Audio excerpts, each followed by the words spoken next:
And so we connected on Facebook, and when it came to this time, I reached out to him. The Lord had placed him on my heart to come and if he would speak, and he was very gracious to agree, and so I really want to thank him for coming. Check this out. This is not his district. Okay, this is not his district. All right, so he's not getting any, how you could say he's doing this so he can get the votes. Now, this is not his district, so it doesn't benefit him in any political way, so to speak. So this is his heart. Amen. This is his heart. Okay, and so I want to thank him for coming, and I want you to please receive Rep. Monte Hodges as he comes. Amen.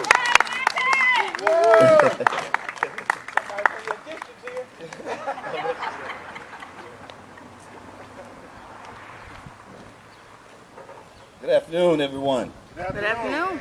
Good to be here. Good to be here. I appreciate the invite from my brother M.A. I hope I pronounced that right. M.A. Horrible with name. And appreciate Apostle Turner for hosting us here at his edifice, and for each of you for being out here today. I'm honored and delighted to be a part of this. As Brother M.A. said, that prison reform, the criminal justice system is a passion of mine, and it's something that I hold dear to my heart. I've participated in prison ministry for almost 17 years now, where I go to the my local facility and visit with the guys and encourage them. And here recently I've gone around the state to different facilities when I get a call when there's a need for an inmate to visit on an issue that they may have. It's always kind of difficult watching those videos, that documentary, and seeing the reality of what we're facing. And I think that documentary probably pretty was old. It wasn't recently filmed, but we're still dealing with some of the same issues today. And I heard one of the people they were interviewing saying that we can't expect to get a different outcome if we keep doing the same thing. Right. And that's called insanity. Doing the same thing, expecting a different outcome. And so we have to do some things differently. So I appreciate the passion, and that this was put on the hearts of someone to realize that felons do have value, they do have purpose, and because of a bump in the road, it doesn't mean it's the end of their journey. And I make that clear to those guys when I visit them at the prison, that look, with this, I don't even ask them what they're in prison for. I can care less what crime they committed, what they did to get them there. My point is to let them see themselves differently, so they know that this is not the end all, and they still have a bright future ahead of them. But I can only say that faith without works is dead. I can only talk about it and encourage them, but if there's not policies, and if there's not things put in place, if we don't use these platforms that we have to make impact and change the laws that affect felons, then we're just blowing a bunch of hot air. And some good feelings, make them feel good. Well, we have to put things in place. Arkansas has the fastest growing prison population, not in the state, but in the country. wow. The largest prison growth population in the country. And that's disheartening when we're a small state, comprised of over 3 million people, that we have that many, that we're growing that fast in the prison population. We've got an issue with overcrowding in our prison, and that's why a lot of our local, our county facilities are housing our state inmates, because we don't have room and beds for them to house them. So that's a problem. And that's a problem. It costs a lot of money to build a prison. It costs more money to imprison someone than it does to educate someone. And so so it's definitely an issue. So I want to just kind of share with you guys a little bit of some things that are happening in the state of Arkansas, since we're here in our state of Arkansas. And I appreciate you guys holding those signs up and bringing awareness to this issue. Policy is you get lawmakers' attention when you do stuff like this. Okay, so when you rally and you lobby your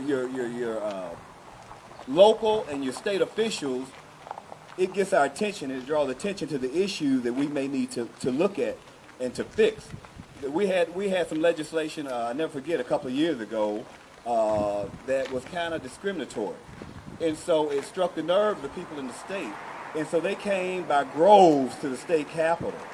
And they lined those steps, and they lined up outside. We had to hire extra security. They had to bring extra security in to ensure nothing broke out and all. But they did it peacefully, and that got our attention. And we ended up fixing that law and changing that law because the people spoke, and they spoke loudly by lobbying us with signs and by lining those steps of the Capitol to let us know this issue is important to us. So when there's issues that are important to us, the only way we can address those issues is if you bring it to our attention and you lobby us. And you lobby us in Grove. So I would encourage you to take what you're doing today and go door to door and rally as many people as you can and bring it to the state capitol steps and let us know this is an issue that we want to address.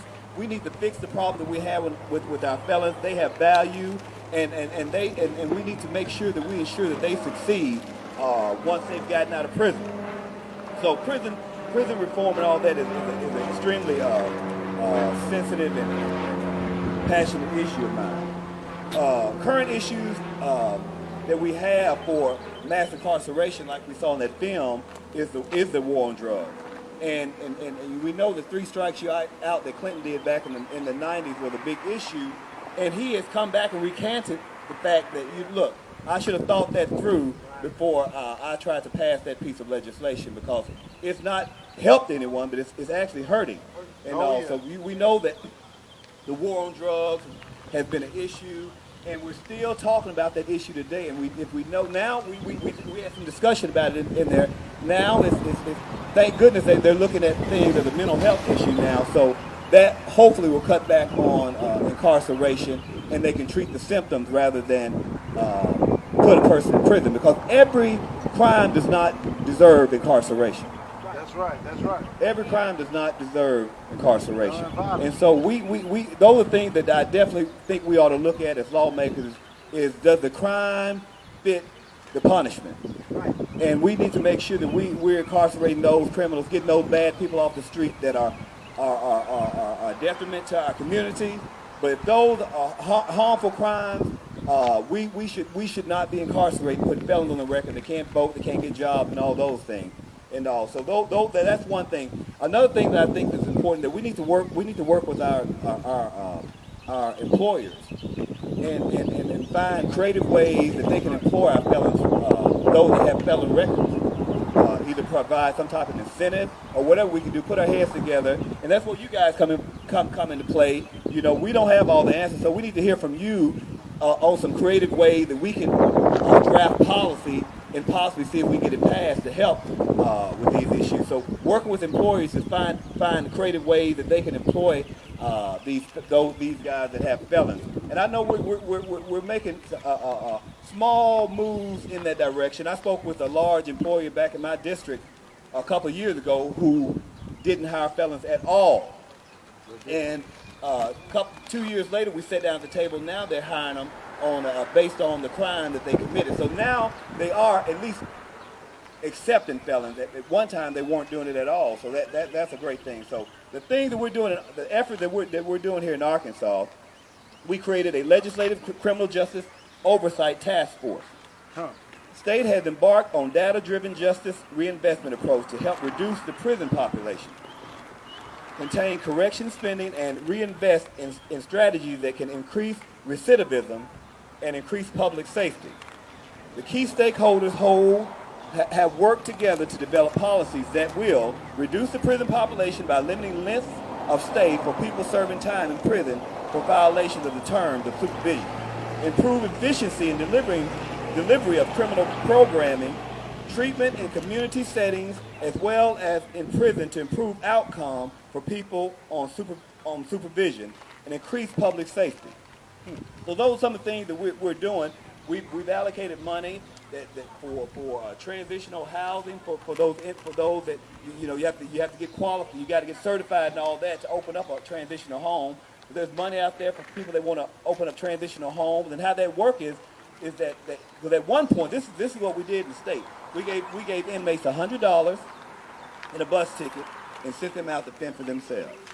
So I have this mindset of incarceration. I've been incarcerated all these years, and you're gonna give me $100 and a bus ticket and think that I'm gonna survive in society successfully.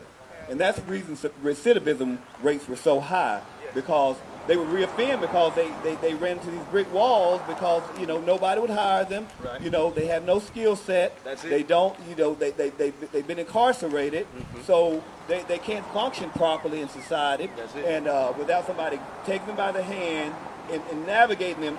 Right. And so until they can kind of be self-sufficient. Yeah. So these transitional homes, they come out, they go to these transitional homes for about 6 months, where they find them jobs, they stay there, pay a little stipend or whatever, Yep. and they teach them self-sufficiency, and then they transition out on their own, by their own place and all that. When you teach a felon, when you teach a former inmate to succeed in life, everything falls into place. That's it. The That's economy gets better because they're working. Yeah. If they're working, they're paying taxes, so your tax base increases. Uh-huh. They're spending money in your community. Yeah. They're coming into the grocery store spending money. They're going to the restaurant spending money. They provide for their kids. They feel good about themselves. Yeah. Look! It's a win-win situation. It is a win-win situation. You can't lose when you navigate and you help a felon succeed. We all win. Right. And like the guy said on that film, we think that's their problem. No, it's our problem. Yeah, it's our problem. Yeah. It's our problem. So those are some of the things that I feel that I think that we need to definitely look into here in the state of Arkansas. But again, I appreciate you guys bringing awareness to this. Yes. Jesus does love felons. Yes. He does do that. And if we're Christian and if we're believers and we're Christ-like, we should love them too. That's right. And we should do everything that we can to ensure that they succeed. Yeah, yeah. The Bible says that we do to the least of them, we do it unto him. That's it. So I appreciate you guys allowing me to be here today. I appreciate Representative Smith and him being so transparent about his own issue. Yeah. I myself have a large family, and I have 12 uncles, 10 of which were drug dealers, big-time drug dealers in Blytheville, Arkansas. And so I saw how it affected our family. I saw them get incarcerated. I saw several of them get addicted to what they were selling. Thank God they're all doing well now, and they have businesses and they're doing the right thing. But I saw that coming up as a young man, and so I know how this issue affects your family. So I appreciate Representative Smith for being transparent and sharing about his own son and all, because we overcome by the blood of the Lamb by our testimony. Yes, so yes, I appreciate the time for being here with you guys today. God bless you and keep up the great work. Amen.